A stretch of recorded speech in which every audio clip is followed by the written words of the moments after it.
The adoption agency was shut down. The US government doesn't think I'm a citizen. My sister, who I was adopted with, we had a large gap of time where we didn't speak to each other. And a few months before I was supposed to fly home and finally have a big reunion, she ended up being murdered. And so there's layers to this. So the only person I could ask is now gone. Hello, and welcome back to another episode of Fierce Fridays. My name is Elise, and I am joined today by Mary Hunt, who I recently met at a work training event. Mary is a registered mental health clinician, and I am so happy to have you here today, Mary. I'm very happy to be here and excited to see how this goes.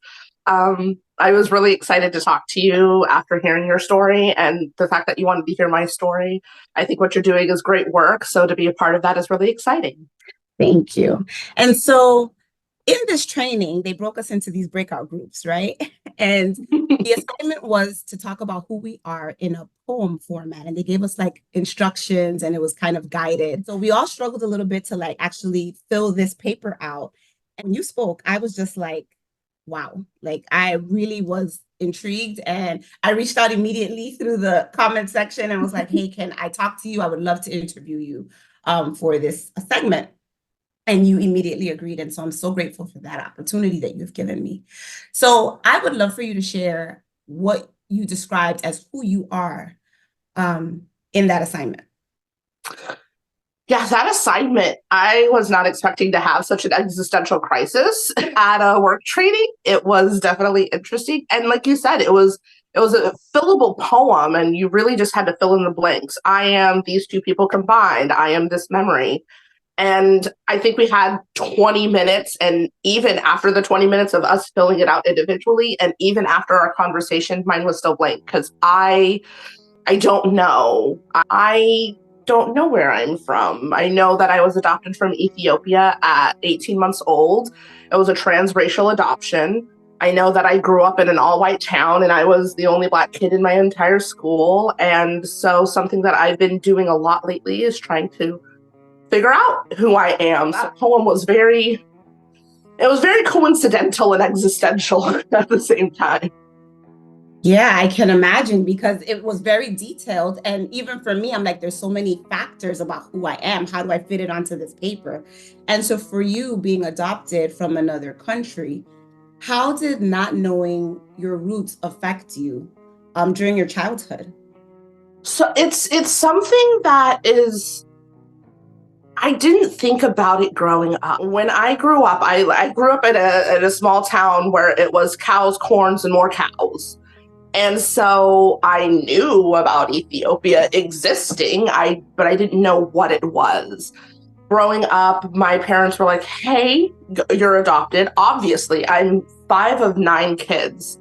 And out of those 9 kids, 7 are adopted. So for me, it wasn't about who I was before my adoption. It was very much, I'm an adopted kid into this white family. I have a bunch of siblings, and that's who I was for so long. And it actually wasn't until the pandemic and everything that happened surrounding George Floyd that I started to look into who I was as a Black American, as an adoptee in this country. And it was very eye-opening. The things that I didn't know until that point, given my upbringing. Because as a kid, I wasn't anything other than my parents' adopted child. That was my whole identity. So trying to figure out who I was after I moved out in a time we didn't have much to do except to pay attention. Mm-hmm. That was really kind of the beginning of trying to figure out, okay, who am I beyond who I have been growing up? Okay. That's very interesting that it's recent that you started really digging into more of that part of yourself. So I'm curious, you mentioned racial family. Mm-hmm. Can you explain that, please? So my family is a mixed bag. Let's see, out of the 9 children, my mom had 2 biological, so 2 white children, 4 Black children that she adopted, Um, well, 5, because my little sister is mixed, but she's full blown ginger. Like she's half black, half white, but she's full blown ginger. So technically 5 black children, but 1 white presenting, and then 2 Hispanic children. So we have this mixed bag. But again, growing up, it wasn't like I was black, so to speak. It was very much, Okay. I was the Oreo. I was black on the outside, but white on the inside. You quiz me on any 90s country, I got you. I've got you. So when growing up in that environment, and especially in the community that I did, I was black, but I wasn't that type of black. And so I fit in enough to where I knew the culture of a small town and I knew the right lingo, but I was still very much on the outside because, like I said, growing up, I was the only black kid in my entire town who went to school. I will give my parents credit that anytime racism was brought towards me, they did a very good job of shielding me for it. My mom at points was very mama bear of, like, hold on a second, just because my kid's black doesn't mean you can exclude her for certain things. And in a sense, it shielded me from that racism for so long that once I moved out and I was experiencing the full force of it, I was like, oh, wait, hold on a second. So I will give them credit for shielding me, but at the same time, it kind of hindered me to the realities of it. Because again, it was, well, you're black, but you're not black, so you'll be fine. Right. And there are things like now I struggle with taking care of my hair because I had parents who didn't know how to take care of my hair. It was, we would go to the salon every 3 months, get braids in until they were falling out. And then finally, when it got time for me to start taking care of my own self and my own needs, I did the big chop, and I haven't been long ever since. I'm attempting to grow it out, but there are certain aspects of not necessarily the culture and the community, but the basic differences that I needed to take care of my own body that I didn't get to learn growing up. Okay. So there were gaps in your like cultural learning and understanding about those parts of you. There very much was. And I try to give my parents credit where credit is due. But there are definitely gaps where I missed a lot of education and how my existence is going to shape how I'm allowed to move around in the world. Because if there's one thing my mother instilled in me is white woman audacity. Like, I have that to my core. I have the audacity without the ability to properly utilize it, because at times I think I'm presenting myself in another way. But I'm still learning how the world around me sees me as somebody who they've never met or never know. So as you were growing and, especially over the last few years where you started digging more deeply into that part of you, did you have questions about your origin, like about like your birth family or anything like that? It was back in 2014, I will say, when I went to go get my passport, because I was going on a 21st birthday cruise. It was going to be my first big trip without my family. I had planned an amazing Scottish trip. I went to go apply for my passport, and the US government was like, you're not a citizen. And I said, excuse me, but I am a citizen. I was adopted. At the time of my adoption, I was adopted in the 90s. So what they were trying to do is they were trying to transition from, if you were born in a foreign country and adopted into the US, you would have to get a green card and you would have to go through the citizenship process. About the time that I was adopted, they were transitioning the laws into stating that if you were adopted by naturalized citizens, it would be the same as if a naturalized citizen went to a foreign country, gave birth, and brought the baby back. Like, they would automatically become a citizen. Because of that gray area, I fell right into between the gaps. So every once in a while, the US government is like, you're not a citizen. And I tell them, well, you're taking my taxes like I am. So when I went to go get my passport, it became a big to-do. I had to call the Congressman of California to get it. Wow. It became a big to-do. And as I was trying to find information about my adoption, I learned that the agency I was adopted from has shut down. You are not allowed to get records of your adoption if it is a closed adoption, even if you are the adoptee in the paperwork. I couldn't get my records, so I had to do a whole paper trail. When I went to go see my original Ethiopian birth certificate, I have two separate birthdays. So according to Oh my Ethiopia, goodness. I was Yeah. born on August 8th. According to America, I was born on November 8th. I will take it. I will happily be a Scorpio. I don't want to be a Leo, which I've been informed is the most Leo thing you can do. So the adoption agency was shut down. The US government doesn't think I'm a citizen. My sister, who I was adopted with, we had a large gap of time where we didn't speak to each other. And a few months before I was supposed to fly home and finally have a big reunion, she ended up being murdered. And so yeah, there's layers to this. So the only person I could ask is now gone because she was 8 when we were adopted. I'm just now starting to be okay with discovering who I was before my adoption and the places that I've come from. But every single opportunity, I was hit with a roadblock of some sort, and apparently like the ultimate universe saying, no, you don't need to know. So I've hit this kind of point in my life where I don't think I need to know who I was before I was adopted anymore, but trying to find a combination of my upbringing with my adoptive family and who I have grown to become since moving away from home, and kind of learning what history I can of the place that I was allegedly from. So there's no paper trails, just stick a pin in a spinning wheel and try and guess. Wow. And I mean, I guess that comes to, like you said, if there's no answer, then at some point, does acceptance have to happen? Yes. I've gone back to the poem a few times, and after looking at it and thinking back on everything, it's one of those things where I am all of it.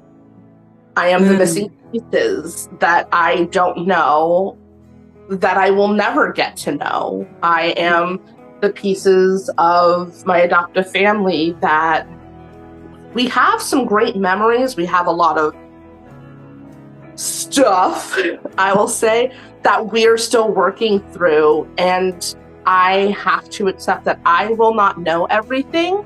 And because I don't know everything, I now have the power to create who I am. I'm not tied down by the history that I don't know. I'm free to create something with the knowledge that I begin to learn, if that makes sense. That makes sense. And it's beautifully said, because that takes a lot of growth as a person to come to a place of that level of acceptance, to realize, well, okay, I don't have these answers. There are missing pieces, but who am I moving forward? Who do I get to choose to be? And so through that process of acceptance, what would you say is the hardest part that you've experienced in coming to where you are now? I like to fit in. I know people say, other people's opinions don't matter. They matter to me. They do. And it's maybe not the healthiest thing, but I do. I genuinely like connecting with people. And one of the questions that people typically ask is, where are you from? And it's a mundane question. And for the longest time, for me, whenever somebody asked that, it would be like, okay, well, that's a loaded question. That's like triggering me. I triggered, but because I want to connect with them, I want to give them an answer. And because the way my brain works, it's like, okay, hold on a second. We have to break that down. Are you asking where I was raised, where I was born, or where I last moved from? So now whenever somebody asks me, I say I'm from the place that I stayed the longest, which is California. I am from a teeny tiny town in California where it's cows, corns, and more cows. That's where I'm from. Wow. I can so relate to what you said, though, because even for me, I know my origins. I know my biological parents that I was raised with. But when people ask where you're from, I've had that same, like, what are you asking me? Because I have my maiden name. I'm Hispanic, right? But people would never guess that looking at me. So they're always like, which island are you from? And I'm like, I'm Right. not from an island. I'm, you know, I was born here, but there's a lot of things. And I can imagine if I've been taken aback by that question, depending on how it's asked, I can imagine how Yeah. challenging that must have been for you, especially when you were younger. Um, and so now you have an answer. Now you have an Going answer. shopping was definitely interesting. I got asked quite a few times, "Are you lost, little girl?" I thought that was just a normal question that kids got Oh, when standing next to their parents. They would ask, they would come oh, to me, "Are you lost, little girl?" It's like, no, my mom's holding my hand. What are you talking about? wow. Now So, that's interesting. And so yeah. how did your parents handle that? You mentioned a little bit about that earlier, that they were, you know, very, I guess, bold in protecting you and everything like Mhm. that. How did they handle the differences that you all had with with all your siblings? Everyone's so different in that household.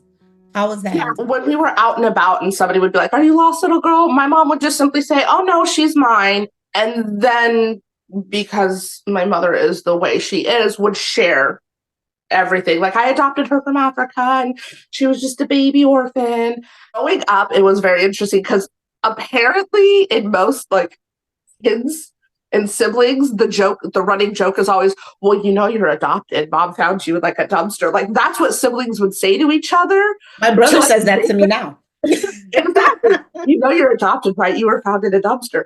But for us, it was like, it was the reverse because I would always joke that I was the favorite because I cost the most. Because the majority of my siblings were adopted through the foster care system. And so, Okay. in fact, my parents got paid to adopt Oh, them and receive because they have yes. a various mental health disorders. But I cost the most because not only did she have to pay for the adoption, she had to fly out to Ethiopia, Wow. stay for 2 weeks, and I cost just a couple of grand more than the sister I was adopted with. So people would like my siblings would be like, "I'm the favorite." My two older siblings, I was like, "No, you ruined her body. I was handpicked." Oh my I mean, goodness. You know what I love about talking to you is your energy, right? Because despite the fact that these are, you know, it's a challenging experience, right? To not know certain mhm. things about yourself, to be raised in an adopted family. You are smiling, you're talking, and I love it. I love it. I remember in the training you mentioned the fact that at some point, I don't remember how old you said you were, your adopted parents got divorced. Yes. And So, so and that that's is that's like, a yeah. whole nother window of fringe. So I was adopted in the summer of 95. They got a divorce the winter of 96. Oh, that was quick. Right Yeah, after. another running joke is that I was supposed to be like, well, it was toss up between me and my little brother who was adopted right around the same time. Like, we were supposed to be like the fix it kids. Like, we were supposed to Oh, be the one, how when there's turmoil, sometimes the married couple has a baby thinking they'll save it and it never does. So that's kind of another running joke. So yeah, 6 months after my adoption, they divorced. And so I lived with my adoptive mom and I went to my adoptive dad's house every other weekend. okay. He got remarried before my adoptive mom. And shortly after he got remarried, like a few years after, I stopped going to their house because he wasn't a bad man. It's just, we didn't, he only like had me for 6 months. And then it was every other weekend. So we didn't connect in a way that a father and daughter would. And Hmm. I've grown to accept that. And then around 12 years old, my mom remarried to the man I now consider my dad. Okay. So, and there's a whole, like, my life is if you were to take 5 balls of yarn and stick them in a dryer on tumble and then try and pull the pieces out. But Wow. so I say that I have 3 sets of parents because Hmm. technically I do. Yeah. I have my biological parents who I don't have any memory of because they passed when I was a baby. I have my adoptive parents who then both remarried. Some people get stuck with just one set of parents and like so And you have three, and you have I've three. got 3. Yes. And so I know that divorce is challenging for for kids. Did being adopted add a different layer to the divorce? Something that I am very fortunate about is my parents were always very much, this is my child. I think when it comes to adoption, it's very much, these are my kids and these are my adoptive kids. Similar to the way that these are my kids and these are my stepkids. So for me, it was never, these are my kids, these are my adoptive kids. It was, these are all my children that I am blessed to have had. Going through because it's all I know, I don't know how to compare it to other divorces. Right.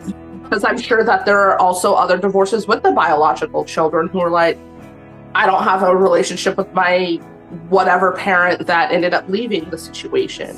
It's all I've known. Right. And what it sounds like you've known above all things, it sounds like it was love. Because the way you talk about them, or would you say no? Because I saw your face.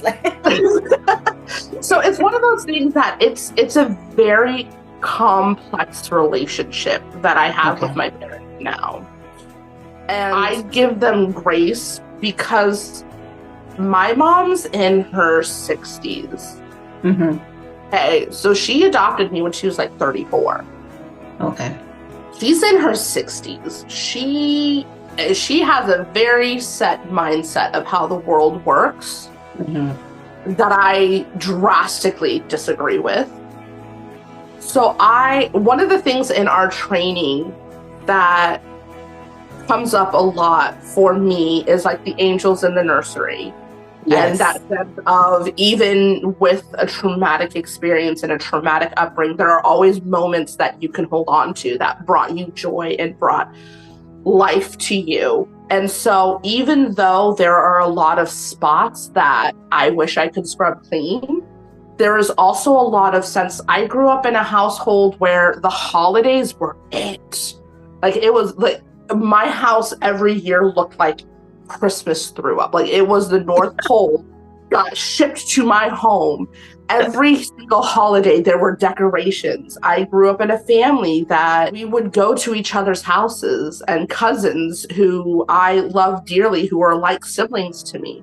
So I have great memories of baking cookies every summer for Mother's Day. We would go to a local farm, pick basketfuls of berries and can them and make jam for the year. So I have these really great memories and I hold on to them, but I'm also aware of the aspects that I was denied given the circumstances. And like I said, basic care for my hair. It's a process I'm still learning. And to some, it's not that big of a deal, but given how the world sees us in general, it matters. That hair can make the difference between, wow, you're a respectable woman, and you're a little ratchet, or you're a little ghetto, and it's like. So there are those. You said exactly what I was thinking. Yes, exactly, and it's one of those things that, again, I'm still navigating, and so growing up in that point, if I were to ask 12-year-old me that same question, she would have a very different answer, because 12-year-old me has those rose-colored glasses on. But now 30-year-old me is like, here are moments that you don't remember because it was a typical Tuesday for you, but shape the way I view myself as a person. Right. And now I have younger siblings where I'm seeing the same mistakes being made that were made with me when I was younger. And when I bring forth those questions and concerns and comments towards them, it's very much well, you turned out all right, so we must be doing fine. And so my childhood, I have a lot of great fond memories. My adulthood without those glasses on is coming to a crossroads where I have to accept both aspects of my upbringing. Of course. And that's part of growth, right? Is coming to terms with the realities, realizing that everything is not rose-colored and that there are areas that our parents could have improved in. Right. And so ideally, what I was thinking as you were talking, you mentioned our training. You're in mental health now. And I very how much did am. how did your upbringing, if at all, impact your decision to go into this field? That is another one of those winding roads where when I was younger, I always said, you know what, when I grow up, I'm going to be a therapist because my siblings who were adopted through the foster care system, they were drug exposed infants. So Okay. I have one sibling who quite truly has a laundry list of diagnoses. And then I have a sibling who is autistic. I have a little sister who is nonverbal, and she is, oh my gosh, she's gonna be 12. That's disgusting. Wow. Anyway, but she's she's nonverbal. So I grew up in a household where mental health was very much at the forefront of how we navigated our world. So when I was little, I was like, yeah, I'm totally going to do it. I'm going to be a therapist and it's going to be great. It's going to be awesome. And then I got into high school and I said, you know what? Maybe not. I think I'm going to be a teacher. Okay. And then I was set on being a teacher. I went to University of Phoenix for my associate's degree in early childhood education. And at the end of the degree, they said, congrats on your associate's in psychology. And I said, what?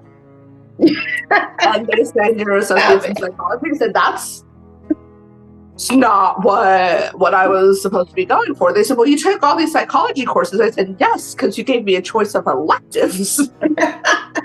So then at that point in time, I said, okay, I'll follow this path. So then I switched over to Southern New Hampshire and got my bachelor's in psychology. And at that point in time, I had to make the decision, do I want to be more research-based or do I want to be more hands-on? And I decided I like people. I like the interaction. I like the healing aspect of therapy. And I followed it through my master's program. And I was fortunate enough to get a really great internship at the agency that I work at, an outpatient. And I saw mainly adults. The things that I experienced in that office, in my internship office, I wasn't ready for how much of their stories would resemble my own siblings' stories. And so each time somebody came in, I saw them and all I wanted to do was help. And I'm a fixer at heart. And one of the hard things about therapy is you're not there to be the fixer. You are there to be a sounding board and a voice of reason and that external conscience of, hey, you're saying these things. Let me say them back to you so that you kind of hear how it sounds. One of the hard parts about being a fixer is when they don't take your advice and you're just like, excuse me. You're like, why won't you listen to me? At the end of my internship, my supervisor now was like, so how do you feel about working with kids? And I said, I love kids. She's like, great. So your internship is ending. You need a job. You got bills, we have money. Like, how about we work a little something out? And so I joined the program that I'm in now, which is a community outreach program that works with children 0 to 5 years old. And I have found that, again, I'm reverting back to when I was that age and I was helping my siblings with their struggles and their issues. And like I said, even with outpatient, I didn't work with kids. The entire year and a half I was interning, just one of those things, an opportunity fell upon my lap and I took it. And it helps me not only realize a lot of what I was experiencing growing up, but it helps shapes, okay, I can remember that when my little brother was experiencing these things and he didn't feel like he had a voice, and I would be at home and he would have such frustration with everything that's going on. How can I be that voice for this kiddo now? Like, how can I be the voice for my brother when he was 5? Right. I can't, but I can be this person's voice now. And it's weird how everything continues to collide. So now I'm just like, wherever the wind takes me, wherever the universe decides, whatever the higher beings that maybe have decided for me, I'm just going to go with it now. Yeah. Well, I don't believe in coincidences. And I think from the very beginning to now, your story is evolving the way it's supposed to evolve, right? And you are where you're meant to be. And so, overcoming challenges is what the theme of this segment is really about. And you have overcome a lot. And now you're using your experiences, your family's experiences to be able to help others, which is so amazing. What would you tell someone who is struggling with pieces of their past that they just, can't cope with at this time? I'm not going to say that cheesy phrase that it gets better, because when you are stuck in that place and history has shown you that it doesn't, it's very hard to believe it. I think for me, what I would say is accept what you can and then create what you need. Because, like I said, there are aspects of my upbringing that I can't ever change, but I can accept it, and I can now create what I need in this moment to heal. Accepting is not always enabling. And I think at some points people think that, okay, for example, you have a sister that is continuously coming to you for money, and you're giving her everything that you could possibly give. You're living paycheck to paycheck. And then all of a sudden she's got a brand new phone, or all of a sudden she's going to Disney World for the weekend. Accepting that your sister is going to continuously come to you for money doesn't mean that you have to give it to her and that you have to enable her. Accepting that that's who she is as a person is just accepting that that's who she is as a person. And then creating what you need might be setting up a boundary of saying, hey, I can't give you what you are asking right now because I need that spa day. I need that, I would like to eat sushi for dinner today instead of ramen. Right. So accept what you can't change and then create what you need to feel better, if that makes sense. It makes a lot of sense. And I like what you said about acceptance is not enabling, because we often confuse the two and figure, well, if I'm accepting it, then I go along with it. And it's like, no, you can see it for what it is, which is what acceptance is. Right. And then you decide how you move forward with that information or lack thereof, right? So is there anything else you would like to share? I mean, you've shared a lot of your story, and I'm really impressed by how you've articulated your experiences. Is there anything else, any other pieces of advice or anything you'd like to share? Pieces of advice. Your toaster should be set on number 4. Anything higher and you're going to get something burnt, and nobody wants burnt toast. I think the biggest advice that I was given this past year is about self-care. And I feel like self-care might be important in these times. Self-care isn't what you do after the crisis. Self-care is what you do to help prevent the crisis. For example, you're starting to get stressed and you realize, you know what, I need that spa day. Before you get to that point and you need that spa day, take a bubble bath. Microdose the self-care before you get to that crisis point, so that when eventually you do, it's farther apart, it's not extreme, and it's not something that you have to take care of right now. So yeah, self-care is not what you do after the crisis, but also what you do to prevent the crisis. Yes, I love that. And I would like to add, it's what you do during the crisis. Because sometimes when we're in the middle of a lot of stress or chaos, self-care goes to the side. We don't do anything because we're in go mode. We're in, fix it mode and survival mode, really, for some people. But those micro doses that you mentioned of doing something for yourself, even if it's for a few minutes, can help possibly prevent a crisis from becoming a catastrophe.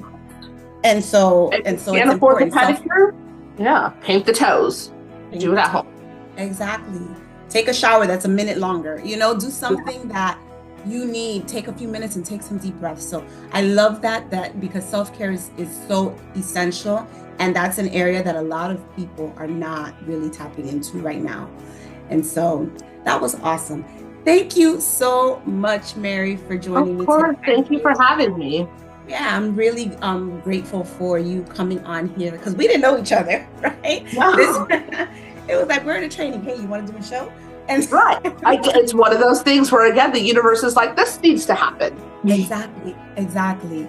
And so, if you are watching this episode, please go back and watch other episodes where we touch different topics from people that have children with medical needs to people that have overcome abuse and trauma. And we have interesting topics coming up ahead. So please stay tuned for more episodes. If you haven't subscribed, please hit the subscribe button, comment below to share your thoughts on what Mary shared today. Thank you for joining us. Have a great afternoon. Take care. Bye bye.